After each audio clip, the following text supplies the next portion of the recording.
Hi, um, it's Emily here. I wanted to make a video for you where it's up close whispering,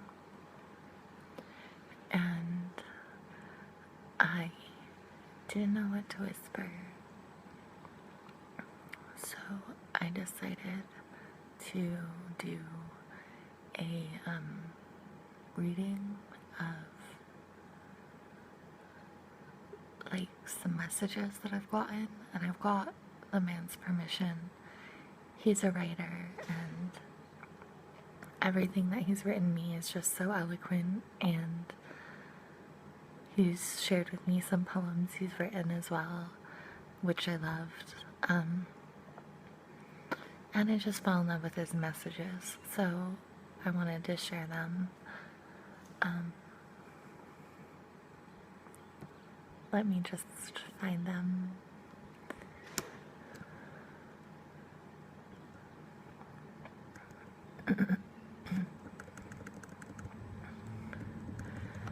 So, I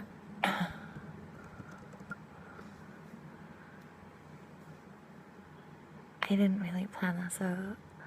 I think I'll just read the messages in their entirety and like my responses. Sorry. You'll see how terrible at writing I am when I read my responses. And I look especially terrible in comparison to Micah Joel, which is the person that I was corresponding with, whose messages I'll be reading. Hold on a moment, please.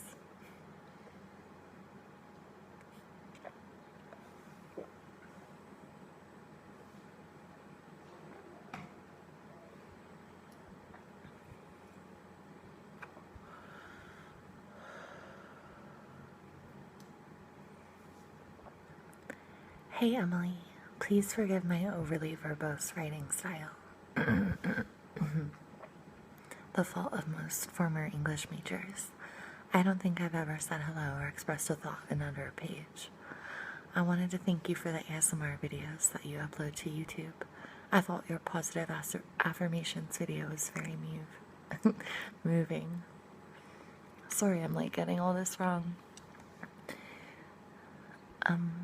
I thought your positive affirmations video was very moving. I'm not really someone who gets the ASMR sensation, but they very much helped me to sleep. I particularly liked your eye exam roleplay, which was stunning in how realistic it was. I wanted to write you a short message because you seem the type of person who gets it. The things you said in your video are the same kinds of things I've been saying to my students over and over again. For the last several years, I've been teaching literature and ethics at a private high school, and I recently left after burnout from parents and administration who fault the attempts to teach their children to think and judge for themselves.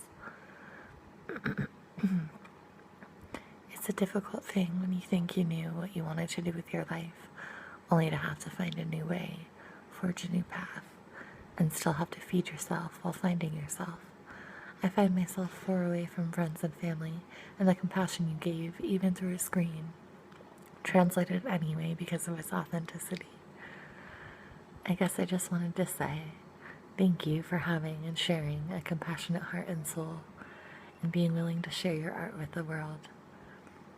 Sometimes, after having read Shakespeare and the Greek philosophers and playwrights, I don't know if there is anything new to say, but there is always a new way to say it. What you say I have heard before, but by saying it in a new way, you've helped me try to listen.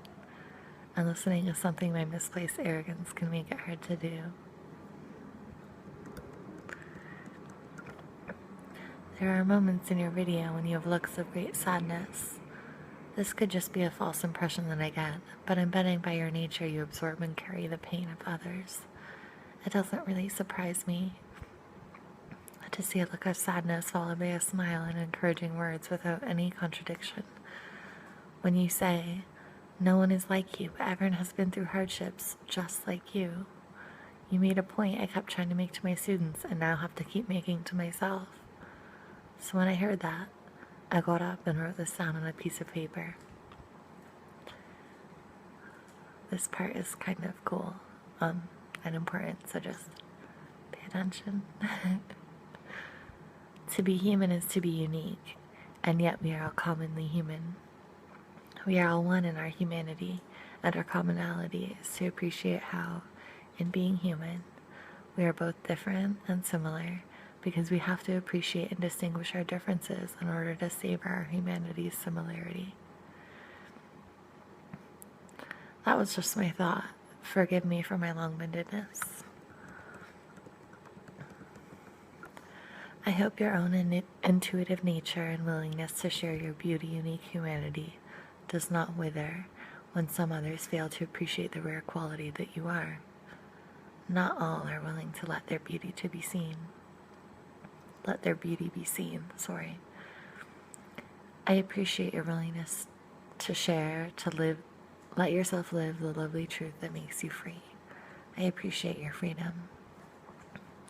To try to give something back, I share this poem. It's not particularly good, but expresses something that I think is very true.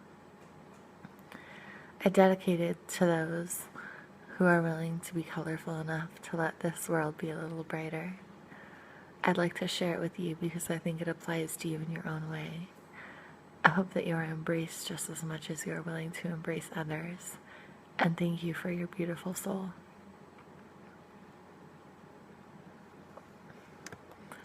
It makes me tear up. So here's the poem. Charlie the Clown.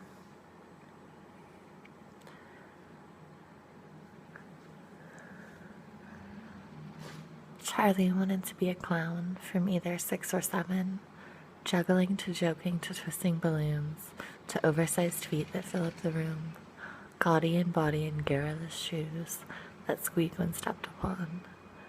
But Daddy didn't care for clowns, and Mommy wanted college, but Charlie wanted more than classes, to grin through paint a lot more honest, than face en masse by smiles and suits. As stale seriousness to plead of the silly makes for impotence of joy, jesters reign in courts of kings, if wisdom be enthroned, the school of fools for those who rule, where wit is knit and princes sit, to laugh themselves as senseless twits and show themselves the idiots, with an afterthought. Woe to that thee, who think of he as center of the earth, when worlds and suns and girls and sons do dance around the hearth, for laughter makes the life more rich, if days have any worth, and money's sweetness may not buy the honey of rebirth. For phlegm and blood and bile shall always course through mortal veins, and jesters merely mock the lacking humours of the sane.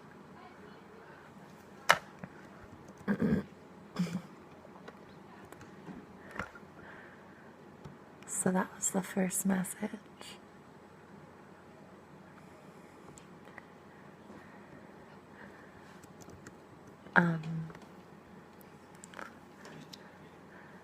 I replied, "This is stunning, Mike. Thank you from the bottom of my heart. You remind me of one of my close friends, Hector. He too has way with words, whereas I seem to stumble around them. Would you mind if I read this message for an ASMR video? At least the poem. I really loved the poem. And thank you for understanding what I was trying to say. You said it a lot more eloquently. To be human is to be unique, and yet we are all commonly human. We are all one in our humanity, and our commonality is to appreciate how, in being human, we are both different and similar. Because we have to appreciate and distinguish our differences in order to save our humanity's similarity. I know I have moments of sadness in my films. I try not to, but it just seeps out. I've been struggling with depression and bipolarity for years, and despite being medicated, I still have those sometimes. Making videos is one way I've learned to cope. I like creating something that brings other people happiness. Happiness has always been the goal for me. This was not something I was able to feel until I started medication a few years ago, so I cherish it. I do have a tendency to absorb the sadness of others and try to replace it with a feeling of happiness because I generally feel helpless in life, and it's the only thing I can seem to do right now that has any meaning. I'm lost, but finding myself slowly. I think this channel and lovely messages like yours is helping me to do that. And he responds, first of all, gratia pro gratia, or gratitude for the gratitude. Secondly, please realize that when you write to a writer and a writer writes back, he will probably continue his habit of using 500 words when 15 will do. I don't mean to bore or overwhelm with how much I write, but writing is what I do. Thirdly, I'm glad that I remind you of anyone named Hector. Hector is one of my favorite Greek heroes. As a lover of classics, I always tell everyone they should read the Iliad because Troy simply doesn't do it justice. Fourthly, you have my permission, and I am honored, thank you again, to use my letter and poem in an ASMR video. I've never listened to anyone else recite my poetry before, so I'm curious to know what your reading would sound like. Strangely enough, when I shared that poem with you, I was writing from memory. I'd actually forgotten a whole stanza.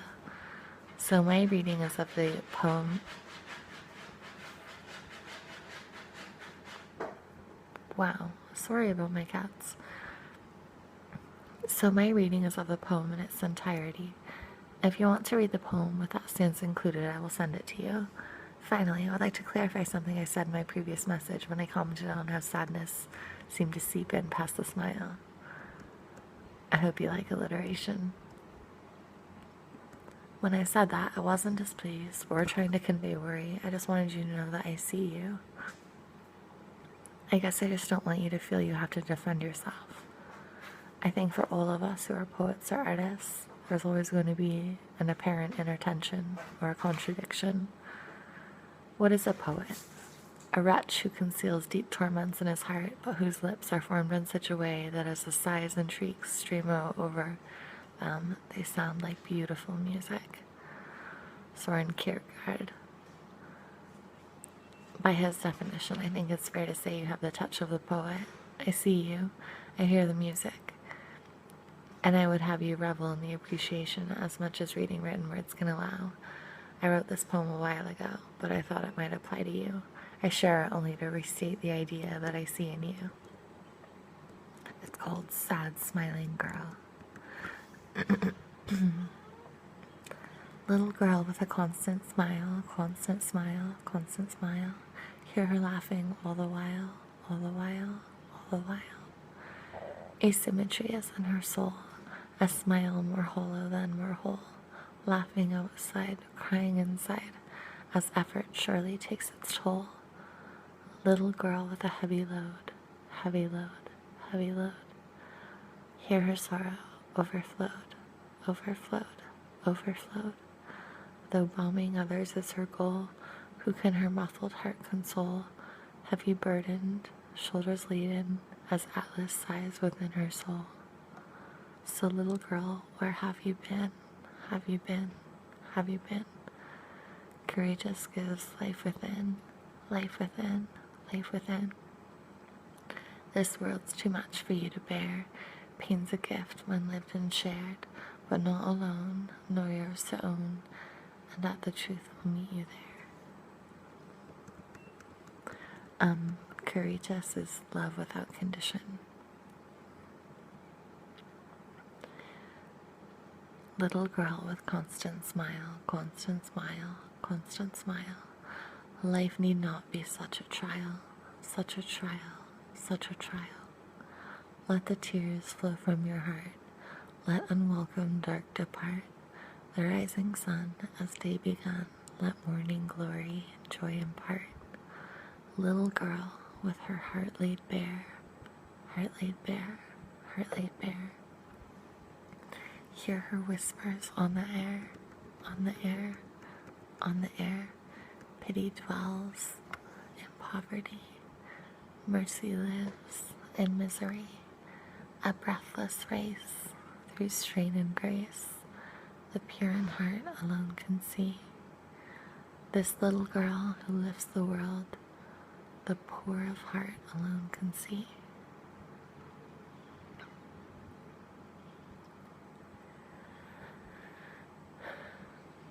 One comment on being lost. We're all ignorant of our destination, and after that, we're all just more or less familiar with the road. In spite of that, if you are moving forward in yourself and are farther than many will ever be, as so many content themselves to build a hobbit hole out of a ditch along the way. Since I feel the need to end this message in a more hopeful tone, memory. One does not forget the flowers, nor broken reeds, bruised for want of tenderness. Such eyes that mark are not unmarked, nor soul that gaze remain unfazed on having seen such things. No tears of ours are ever enough to moisten shallow earth, and yet seed sown and still unseen shall break through to the surface someday very soon. Gratia pro gratia, Mike.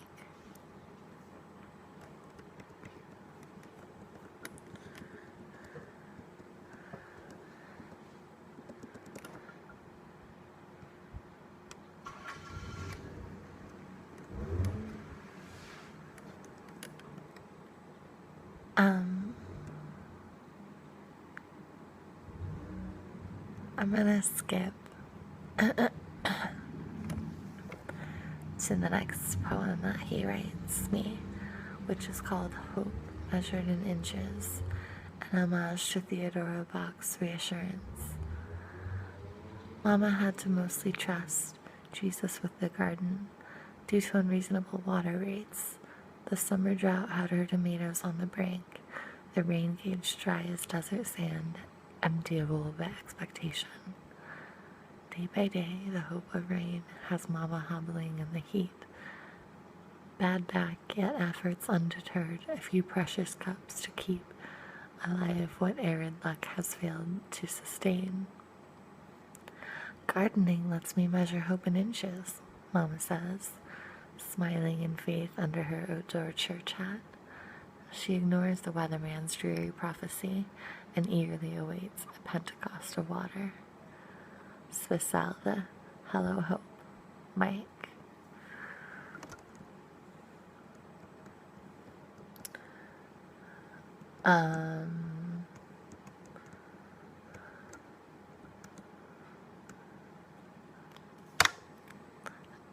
Okay, I'm gonna stop reading now.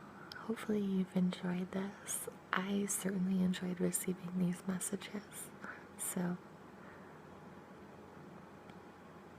hopefully you enjoyed hearing me recite them. My legs are so numb from me leaning forward. It's giving